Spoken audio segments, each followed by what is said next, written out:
जिल्ह्यातील कल्याण मुरबाड मार्गावरील रायते पुलावर झालेल्या भीषण अपघातानंतर जिल्ह्यातील शहरी तसेच ग्रामीण भागात बेकायदा वाहतूक करणाऱ्या रिक्षा, जीप, कारचा मुद्दा ऐरणीवर आला आहे।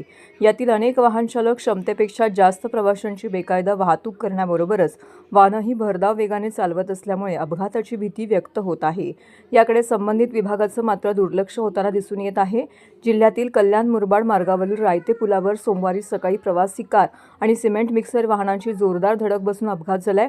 या अपघातात कारमधील 11 जणांचा मृत्यू झालाय। या अपघाताच्या निमित्ताने कारमध्ये क्षमतेपेक्षा जास्त प्रवासी असल्याची बाब पुढे आली असून यामुळे या अपघाताच्या निमित्ताने जिल्ह्यातील बेकायदा वाहतूक करणाऱ्या रिक्षा, जीप, कारचा मुद्दा ऐरणीवर आलाय।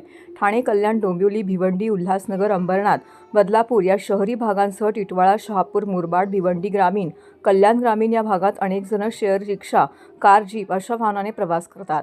रिक्षामधून 3, कारमधून 7 ते 8 प्रवासी वाहतुकीस परवानगी असतानाही रिक्षामधून 4 ते 5 तर कारमधून 10 ते 11 प्रवासी वाहतूक केली जाते।